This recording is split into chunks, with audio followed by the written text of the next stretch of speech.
Bismillahirrahmanirrahim. Alhamdulillahirrabbilalamin. Salam sejahtera buat sahabat sekolah alam dan guru-guru di Indonesia. Kita pasti setuju apabila orang tua menginginkan semua anaknya menjadi anak yang hebat. Pada saat yang sama, banyak sekali orang tua yang kecewa dengan kondisi anaknya yang tidak pintar sekali dalam hal matematik, sains dan sebagainya, tidak cantik, tidak gagah, dan banyak tidak lainnya gitu. Padahal Allah itu menciptakan manusia itu sempurna. Makhluk yang paling sempurna yang Allah ciptakan adalah manusia. Nah, inilah yang sebetulnya harus kita sampaikan kepada orang tua, dan kita harus pastikan sebagai guru untuk menemukan kesempurnaan setiap anak, supaya anak-anak itu percaya diri dan bangga terhadap dirinya sendiri. Kemudian orang tuanya pun mampu membanggakan anak-anaknya. Pertanyaannya, kesempurnaan seperti apa yang bisa kita lihat dan bisa mengubah nasib setiap anak maupun hubungannya dengan orang tua? Kesempurnaan ini kita pahami sebagai sebuah bakat. Jadi, Allah itu sudah menitipkan bakat-bakat itu di setiap diri manusia, yang dalam Al-Quran itu disebut dengan syakila, bawaan. Jadi setiap orang memiliki pembawaan masing-masing. Nah, bakat inilah yang sebetulnya bisa menyempurnakan semua anak menjadi anak-anak yang hebat seperti harapan orang tuanya. Bakat ini terdiri dari dua aspek, dua sumber. Yang pertama adalah yang paling penting, sifat. Itu kenapa di Al-Quran itu Allah menunjukkan sifat-sifatnya dengan Asmaul Husna. Jadi dalam setiap diri manusia itu ada sifat-sifat yang luar biasa yang bisa menjadi kekuatan setiap anak untuk memberi manfaat kepada banyak orang. Yang kedua, sumber bakat adalah fisik. Jadi dia punya kemampuan fisik yang memberi manfaat ke banyak orang, misalnya seperti kemampuan memasak, kemampuan berolahraga, kemampuan bertani, kemampuan beternak, kemampuan untuk merias diri, dan itu hal-hal yang paling mudah untuk ditemukan oleh orang tua. Sebagian besar bakat yang sering kita lihat di masyarakat itulah bakat yang bersumber dari kemampuan fisik. Padahal bakat dari kemampuan fisik ini hanya 15 jenis yang sudah dirangkum oleh para peneliti bakat. Sementara sifat itu ada 30 sifat yang dikelompokkan sebagai sumber bakat. Jadi sebetulnya bakat yang paling banyak tuh ada di sifat. Nah, bagi orang tua yang merasa kesulitan untuk menemukan bakat ataupun guru, sesungguhnya mereka bukan kesulitan, tapi mereka hanya berfokus kepada bakat yang bersifat fisik. Tapi bukan bakat yang mengacu kepada sifat-sifat dasar anak-anak itu sendiri. Karena pada intinya setiap orang tua maupun guru pasti tahu dan pasti paham sifat anak itu seperti apa. Nah, sifat inilah yang sebetulnya harus menjadi fokus kita bersama. Sehingga kita bisa menguatkan sifat-sifat ini untuk memberikan hal yang terbaik bagi anak-anak kita, untuk bisa memberi manfaat kepada orang-orang lainnya. Karena sebaik-baiknya anak adalah yang paling banyak manfaat bagi anak lainnya. Dari sisi sifat, kita sering melihat ada anak yang sifatnya lebih banyak berbicara, atau dalam bahasa kita tuh cerewet. Itu sebetulnya dia berbakat untuk komunikasi. Dia bisa menjadi seorang presenter, motivator, menjadi guru, menjadi apapun yang membutuhkan kemampuan komunikasi tinggi gitu. Kemudian sifat yang sering kita lihat sebagai sesuatu yang umum itu adalah sifat jujur gitu ya. Nah, sifat jujur ini kan memerlukan sesuatu yang tidak melanggar satu aturan yang salah gitu. Kalau dalam bahasa kehidupan itu, anak-anak ini adalah anak-anak yang patuh gitu.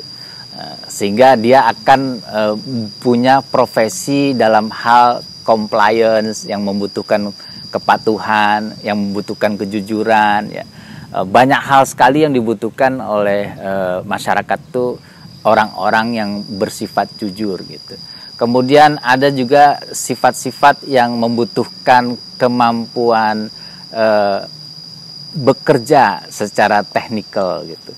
Nah, ini juga sangat diperlukan di masyarakat untuk memproduksi apapun gitu. Jadi dia senangnya ngoprek ya, senangnya membongkar pasang dan sebagainya, itu adalah sebuah sifat yang bisa dikembangkan menjadi sebuah kemampuan profesi yang luar biasa sehingga bisa memberikan manfaat kepada banyak orang gitu. Karena dalam kehidupan tuh selalu banyak sekali hal yang perlu diperbaiki. Nah, kemampuan-kemampuan untuk memperbaiki ini sebetulnya ada di setiap anak-anak yang memiliki bakat untuk memperbaiki semua hal, terutama produk-produk yang ada di sekitarnya gitu.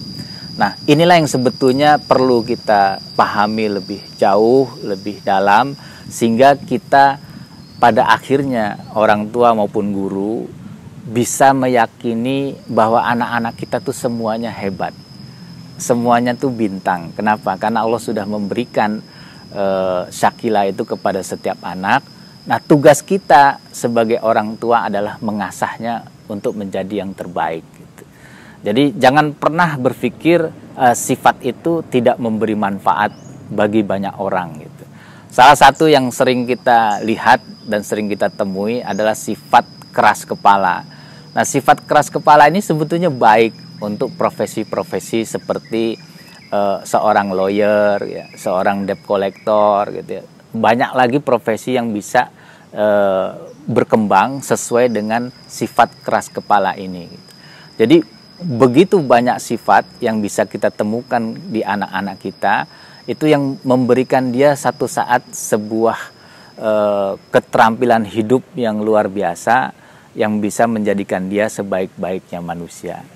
Jadi jangan pernah khawatir bagi bapak,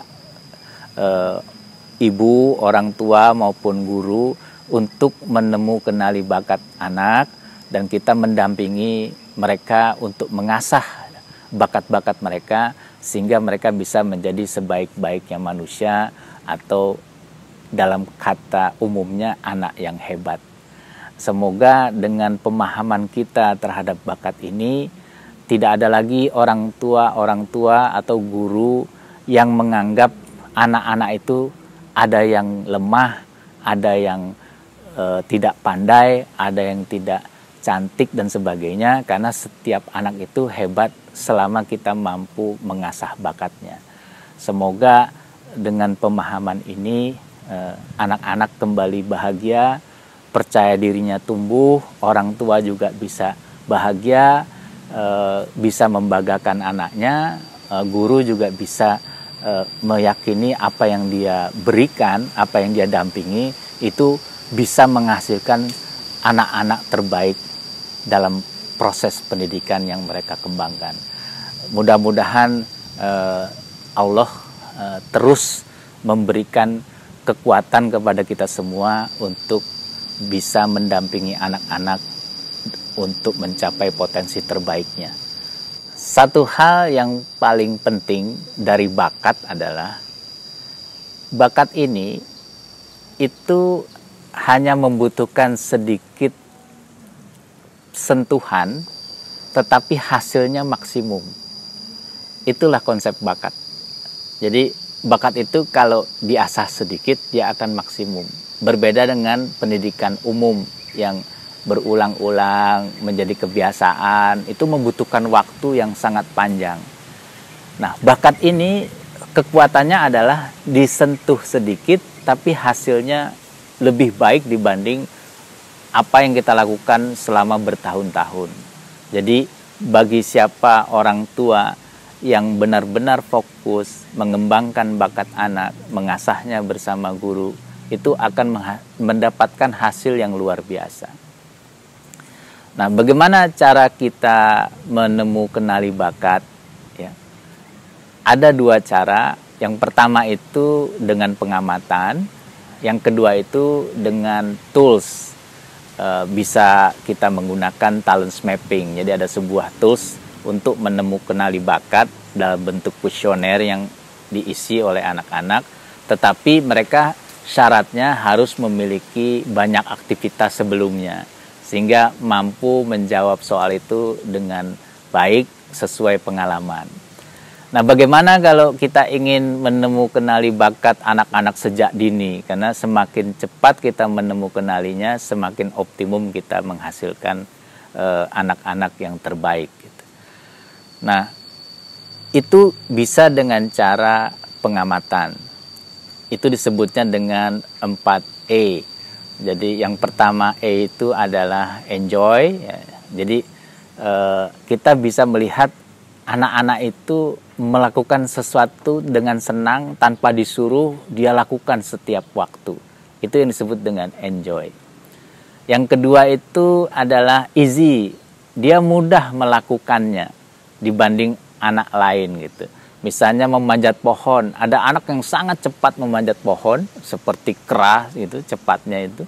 Tapi ada anak yang lambat. Nah, kita bisa menganggapnya itu sebagai sebuah bakat gitu. Kemudian yang ketiga itu excellent. Excellent itu hasilnya bagus gitu. Jadi kita bisa perhatikan kalau anak-anak kita itu ikut dalam sebuah sanggar melukis gitu ya. Ada 50 anak gitu. Nanti dari 50 anak tuh kelihatan 1-2 yang sangat baik hasil melukisnya. Itu yang disebut juga bakat. Nah, yang keempat itu adalah earn. Jadi apa yang dia lakukan, apa yang dia suka, dan itu bisa menghasilkan sesuatu, apakah itu hasilnya berupa penghargaan, award, apakah dia menjadi juara, apakah dia mendapatkan uang dari situ, itu yang disebut dengan bakat gitu. Misalnya dia ikut sebuah klub olahraga namanya taekwondo, ada 500 anak berkompetisi, yang juara taekwondonya tuh dia, itu yang disebut dengan earn gitu.